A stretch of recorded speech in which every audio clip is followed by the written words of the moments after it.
What if I told you that before Al Capone ruled Chicago, another gangster already owned the city's streets, and he ran it out of a flower shop? Dean O'Banion was not your typical gangster. Born in 1892, he grew up in Chicago's Irish North Side, a neighborhood where survival meant fists, wits, or both. As a boy, he joined the Market Street Gang, a scrappy crew of petty thieves who ran errands for older criminals. Dean stood out, not because he was the toughest, but because he was sharp, charismatic, and fearless. By his late teens, O'Banion was pickpocketing in downtown theaters, selling stolen watches, and singing Irish ballads in saloons. He had an energy about him, a presence that drew people in. Even his enemies admitted, you couldn't help but like Dean until you crossed him. When Prohibition slammed into America in 1920, banning alcohol overnight, O'Banion saw opportunity. To him, it wasn't a crime, it was business. People wanted beer, whiskey, gin, and he was happy to supply it. He and his gang hijacked trucks, muscled in on breweries, and built a bootlegging empire across Chicago's north side. Within months, O'Banion was rich. Within a year, he was powerful. But Dean had a flair for the dramatic. While Capone worked out of smoky backrooms, O'Banion ran his empire from a front so clean it fooled nearly everyone. Schofield's flower shop.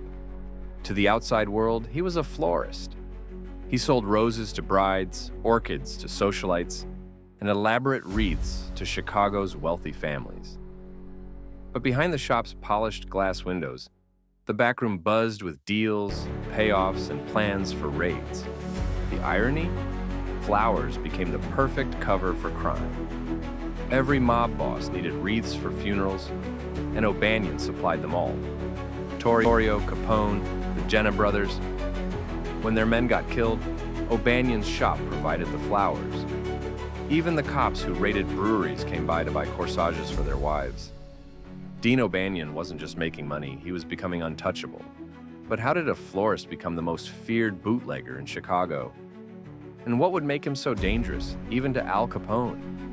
To find out, we need to look at O'Banion's rise to power and the dangerous enemies it created. O'Banion's North Side gang controlled the richest part of Chicago, the Gold Coast. They supplied the bars where the city's elite drank, gambled, and partied. Money flowed like liquor, and soon, Dean was making more than almost any other gangster. But in the South Side, another power was rising. Johnny Torrio and his protege, Al Capone.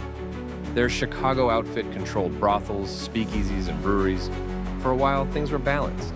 Torrio and O'Banion even worked together, dividing the city like business partners. But alliances in the underworld are written in sand. O'Banion hated the Jennas, a Sicilian gang allied with Torrio and Capone. The Jennas brewed cheap rot-gut liquor and tried muscling into O'Banion's territory. Dean warned Torrio to keep them in line, but Torrio ignored him. That's when O'Banion made a move so bold, it shocked everyone.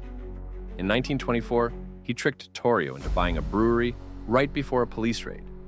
Dean got his money, the cops seized the brewery, and Torrio was left humiliated. Worse, Torrio realized Dean had set him up. Capone was furious. The North Side Irish had made enemies of the outfit, and everyone in Chicago knew what came next. Dean didn't care. He was cocky, reckless, and quick-tempered. He insulted Capone publicly, calling him a greaseball. He laughed at Torrio behind his back. And worst of all, he started plotting to expand even further into outfit territory. So, why didn't O'Banion stop? Why did he push Capone and Torrio, even when he knew they were stronger? The answer is simple. Dean O'Banion thought he was untouchable. But in Chicago, nobody stayed untouchable for long. And when he finally pushed too far, his enemies came for him in a way no one expected, inside the very flower shop that made him famous. By late 1924, O'Banion's enemies had run out of patience. Torrio, Capone, and the Jennas all wanted him gone. But killing O'Banion wasn't easy. He was surrounded by loyal gunmen like Jaime Weiss, Bugs Moran, and Vincent Drucci. So they planned carefully. On the morning of November 10th, 1924, O'Banion was at Schofield's flower shop, preparing floral arrangements for a mobster's funeral. Around noon, 3 men walked in. They were Sicilian gangsters, loyal to Capone and Torrio. One of them extended his hand. Dean smiled, wiped his hands on his apron, and reached out. The moment their hands touched, the others pulled guns. In seconds, they shot O'Banion 5 times, 2 in the chest, 2 in the throat, 1 in the head. He collapsed into the flowers, dead at just 32 years old. Chicago was stunned. The man who once ruled the North Side lay cold on the floor of his own flower shop. Newspapers splashed his death across the front page. Crowds lined up for blocks to see his body at the wake, ironically surrounded by the same flowers he once sold. But the real impact wasn't the murder. It was what came after. O'Banion's killing ignited the North Side-South Side gang war, a bloody conflict that would claim hundreds of lives. His friends Jaime Weiss, Bugs Moran, and Drucci vowed revenge. They launched a series of attacks on Torrio and Capone, nearly killing Torrio in a hail of bullets. Torrio survived but fled Chicago, leaving Capone in charge. Dean O'Banion was gone, but his death created the legend of Al Capone. So why do we all know Capone's name, but almost nobody remembers Dean O'Banion? The truth is, history is written by the survivors, and O'Banion wasn't one of them. Dean O'Banion could have been the most famous gangster of his era. He had the money, the charisma, and the empire. But his pride, his temper, and his refusal to compromise made him too many enemies. Capone outlived him. Torrio retired rich. Even the Jennas left their mark. But O'Banion? His empire collapsed the moment he hit the floor of his flower shop.